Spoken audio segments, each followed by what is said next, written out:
हुक्म है, लेकिन बड़ी जल्दी जल्दी सुन दिया, जितनी जल्दी आप वसूल करेंगे। दो जुमले सरकार कलंदर की शान के आज पढ़ने हैं मैंने।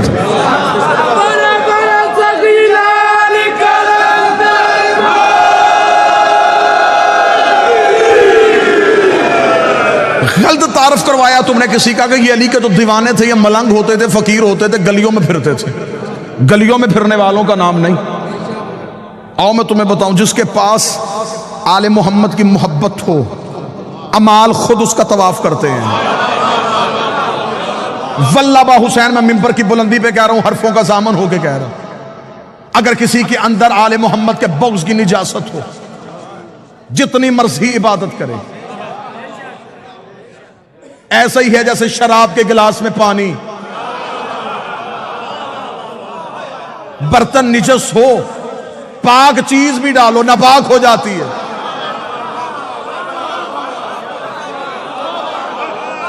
ना आपको दलील अच्छी नहीं लगी तो फिर सर झुकाए ना आप।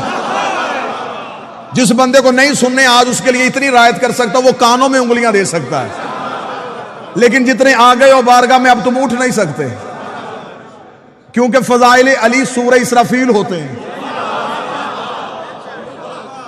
ये जमीन तुराब हिलने ही नहीं देती, कदम जुम्बश नहीं खाते। बंदा फजाइल अली सुन के भागने की कोशिश करे, घर जाके इनकार कर, तेरी मर्जी है, लेकिन जब तक जिक्र अली में बैठा है, बंदा हुसैन के घर में बैठ के हुसैन के बाबे के फजाइल का इनकार नहीं कर सकता।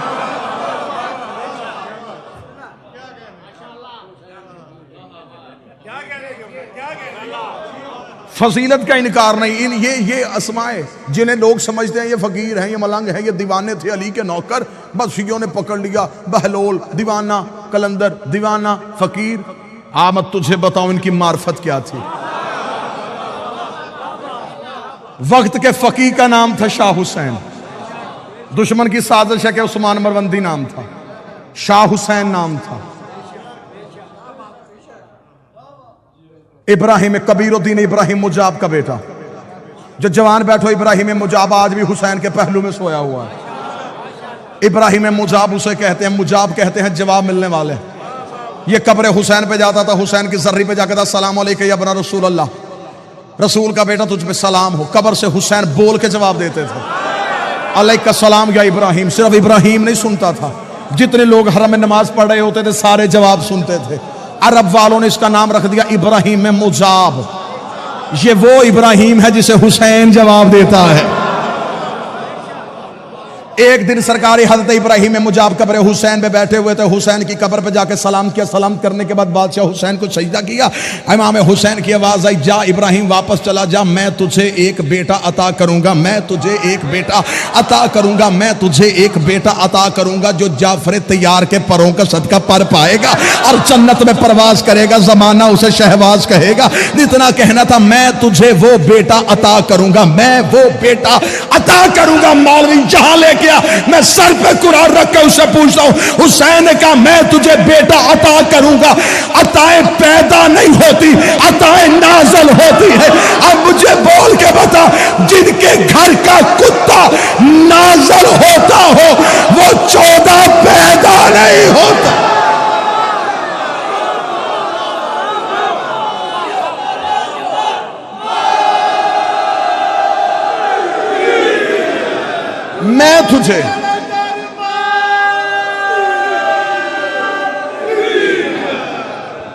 मैं तुझे बेटा अता करूंगा।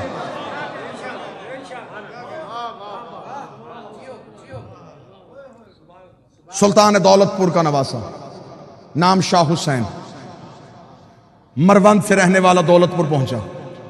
दौलतपुर पहुंचा, शाह जमाल मुजर्रद की बारगाह में पहुंचा। अब साथ मेरा देने आना जितने कलंदरी दीवाने बैठे हो। शाह जमाल मुजर्रद की बारगाह में बैठा। 7 वक्त के 2 फकीर थे, जलालुद्दीन हैदर सुरखपोश, नकवी बुखारियों की जद, साद बाबा फरीद। शाह जमाल मुजर्रद की बारगाह में पहुंचा तो वहां तेल ककड़ा गर्म था। 12 साल से तेल तप रहा था। मन्नत वाले आते थे, अपनी मन्नत मानते लकड़ियां जला के चले जाते थे। तेल ककड़ा गर्म था। कलंदर आया, कलंदर ने अपने दोनों टांगे आग के नीचे की।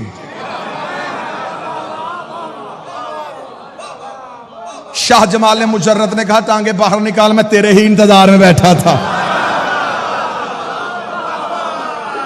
कलंदर ने कहा है मुझे मुर्शिद ने तेरी बारगाह में भेजा है। इतना कहना था, उसने कहा फकीरी लेने के लिए आया, तुझे तेल के कड़ाहों में जाना पड़ेगा। अब शरीयत के पाबंद बंदों से मैं माफी चाहता हूं, मैं थोड़ी इश्क की बात करने लगा हूं। जहां शरीयत रुक जाती है वहां इश्क की परवाज शुरू हो जाती है। आओ मैं तुम्हें इश्क की एक परवाज करवाऊं। कहने लगा यहां तेल के कड़ाह में छलांग लगा, फिर मैं देखता हूं तुझे फकीरी देनी है या नहीं देनी। इतना कहना था, या नकवी बुखारियों की जद शाह जलालुद्दीन हैदर सुरखपोश ने कदम आगे बढ़ाया। शहबाज कलंदर ने बाबा आदिल शाह जी जाके हाथ पकड़ के पीछे किया। पीछे का क्या तू ना जा, तेरी पुश्त में 1.25 लाख फकीर है। तो नकवी बुखारी की जद है, मैं आगे बढ़ता हूं। कलंदर कहते उसे हैं जिसने शादी ना की हो। शहबाज कलंदर आगे बढ़े और तेल के कड़ाहों में छलांग लगा दी। तेल के कड़ाहों में छलांग लगा दी। अब किताबों की रवायत है, कोई कहती 2.5 महीने, कोई कहती 1.5 साल। जिसने ज्यादा लिखा उसने कहा 13 साल तेल के कड़ाहों में गरम रहे और वहीं पे मगर रहे। आखिर शाह जमाल मुजर्रद ने कहा निकला, अब तू लाल हो गया है।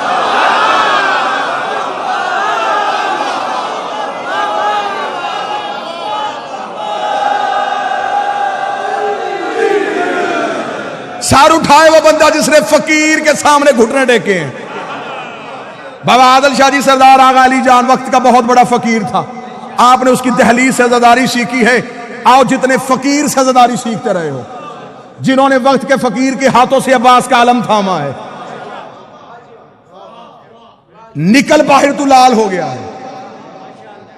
कलंदर का बाहर आना था, या खानगाह में दरख्त के पत्तों से आवाज आई, हाजा कलंदर, हाजा कलंदर, हाजा कलंदर, हाजा कलंदर। सारी कायनात के फकीर इकट्ठे किए गदीर की याद में।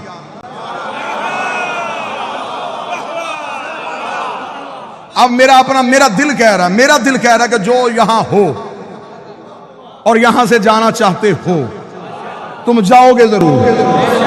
आओ अपने अकीदे के घोड़े को तेज करना और मार्फत की जीन डालो। आओ मुवद्दत की वादी में कहीं जाके गुम हो जाए। कायनात के फकीर इकट्ठे किए गए। कलंदर के सर पे फकीरी का ताज पहनाने का वक्त आ गया। कलंदर के सर पे फकीरी का ताज रखा। कलंदर के सर पे सारी कायनात के 1.25 लाख फकीर इकट्ठे थे। कलंदर के सर पे फकीरी आई। कलंदर के सर पे कलंदरी का ताज आया। कलंदर ने अपने बाजुओं को देखा। देखने के बाद तोला। तोलने के बाद कहा हुसैन ने तो कहा था कि पर दूंगा, हुसैन ने तो कहा था पर दूंगा। इतना कहने के बाद कलंदर ने परवाज की, पहली परवाज की। कलंदर ने पहली जस लगाई। 1.25 लाख फकीरों ने उड़ता हुआ शहबाज देखा। आवाज दे के लगा, जा कहा रहा, बता तो सही तू है कौन? फरमाया हैदरियम।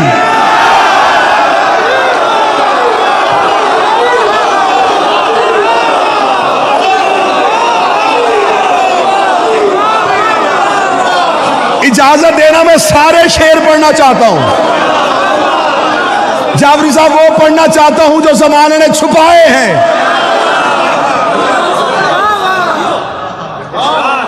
अब उस बंदे की मजबूरी है, वो बंदा फंस गया जो आज आ गया। अब यहां से छोड़ू, शायद कल हम आधे रह जाएं। जो आए हो तुम तो लेके जाओ, मैं तो वक्त के इमाम के सामने शर्मिंदा ना हूं। कलंदर ने परवाज की, पहली परवाज की, पहली जस्त लगाई। 1.25 लाख फकीर की आवाजें कौन है? फरमाया हैदरियम, कलंदरम, मस्तम। अगली परवाज की उन्होंने कहा अपना तारफ करवा, बंदाए मुर्तजा अली हसन।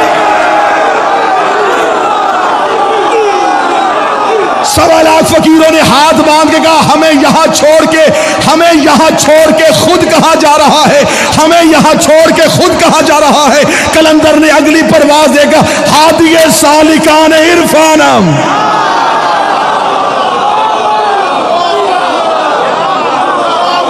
मैं इरफान की गली के रहने वालों का हादी हूं। उन्होंने कहा रुतबा क्या मिला? कलंदर ने अगली जस्त लगाई, परवाज बुलंद करके कहा कलंदरिए बस्तम व कमारे बंदम। कलंदरी मैंने अपनी कमर के साथ बांधी हुई है। अगली परवाज हुई, उन्होंने कहा अपना मजहब बता के जा, तेरा मजहब क्या है? कलंदर ने अगली परवाज देखा, चहारदा तन शफी इसे आना। 14 के अलावा गुनाहगारों की शफाअत करने वाला कोई नहीं।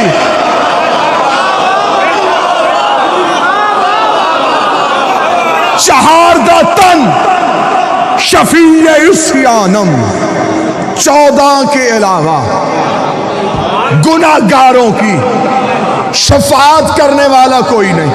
फकीरों की आवाज है, ये अकीदा किसने दिया? कलंदर ने कहा मोहरे शाह हस्त दीन ईमानम। ना ना ना ना, हाथ नहीं कशकोल होना चाहिए। कलंदर ने कहा ये अकीदा मेरी जाती इजाद नहीं, मेरे बादशाह ने मोहर लगाई। दीन भी यही है, ईमान भी यही है।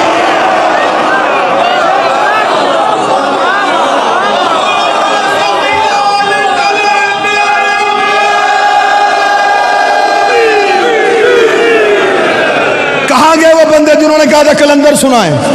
अब सर नीचा नहीं करना, सर ऊपर करना। अगर पूरा कलंदर सुनना चाहते हो आओ मैं तुम्हें कलंदर के शेर सुनाऊं। उन्होंने कहा तू इबादत किसकी करता है?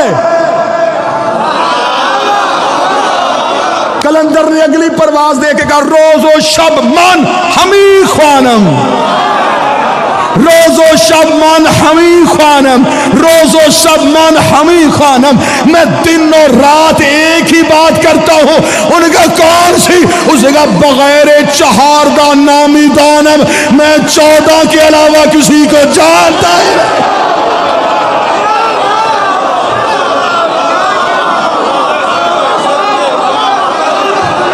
तुम मुझे कहते हो, तुम मुझे कहते हो, तुम मानता किसे?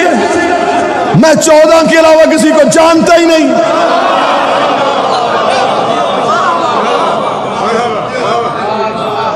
अगला शेर यहां रुका हुआ। किबला हुक्म फरमाए, उगलूं या निगलूं? कमजोर दिल वाले अफराद से माजरत। बाबा आदर शाह जी जितने सही बैठो, सईद अकम साहब इजाजत दीजिएगा। मैंने सब अगला शेर कलंदर का ना हो, अगला शेर कलंदर का ना हो। कलंदर मुझसे जुबान छीन ले, लहजा छीन ले, लफ्ज छीन ले। कल वाले दिन मजलिस पे आ ना सकूं, कलंदर मेरी जुबान गूंगी कर दे। इतनी बड़ी बदुआ कोई नहीं देता। अब इतनी बड़ी बदुआ अगर मैंने अपने आप को दी है, अगर तुम में से कोई शक करे, मैं बोल ना सकूं, वो सुन ना सके, आइंदा के बाद मौला फिर अगर उसका कान, उसकी बसारत अगर कुछ भी फजाइल अली का देख नहीं सकती, सुन नहीं सकती, फिर वो कुछ सुने ही ना। इतना कहना था या 1.25 लाख फकीरों की आवाज आई, कलंदर हमें इतना तो बता, इतना तो बता, तेरा अकीदा क्या है, तेरा अकीदा क्या है? कलंदर ने अगली परवाज दे के कहा मम बगैर अली ना दानिस्तम, मैं अली के बगैर किसी को नहीं जानता। अली अल्लाह अजल अवल गुफ्तम, मैं पहले दिन से एक ही बात जानता हूं, या अल्लाह है या अली।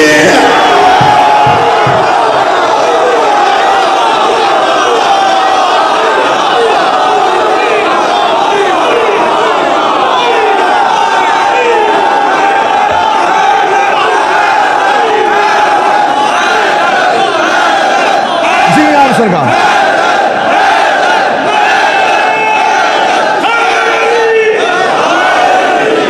बस बस यहीं पे गुफ्तगू तमाम करते कलंदर ने परवाज़ें शुरू की। कलंदर ने कहा हैदरियम कलंदरम मस्तम बंदाए मुर्तदा अली हस्तम चहारदातन शफीए इस्यानम मोहरे शाह हस्त दीन ईमानम बगैर चहारदा हस नामिदानम रोज़े अल्लाह अल्लाह अज अवल गुफ्तम। ये कह के कलंदर परवाज़ें बढ़ाता गया, बढ़ाता गया, बढ़ाता गया, बढ़ाता गया।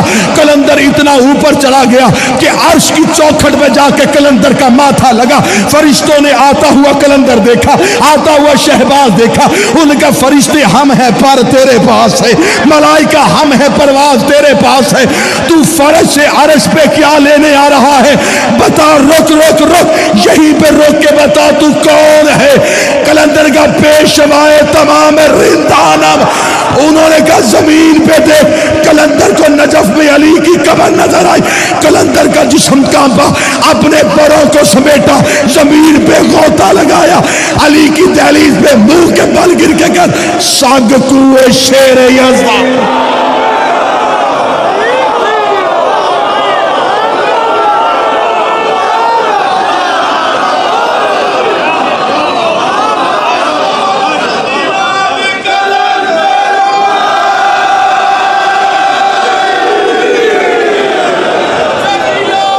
बिस्मिल्लाह सरकार।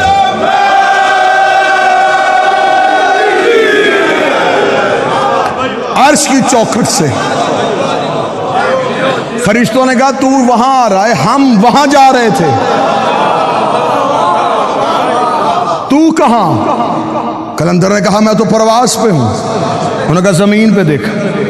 जमीन पे चमकता हुआ धुर नजर आया, नजफ में अली का रोजा नजर आया।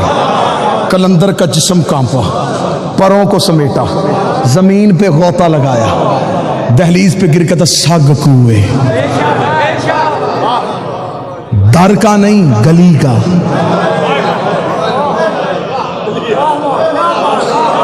नौकर ने करीब बैठ के फकीर से पूछा था मुकाम जो इतना मिल गया था दरवाजे पे क्यों नहीं आया?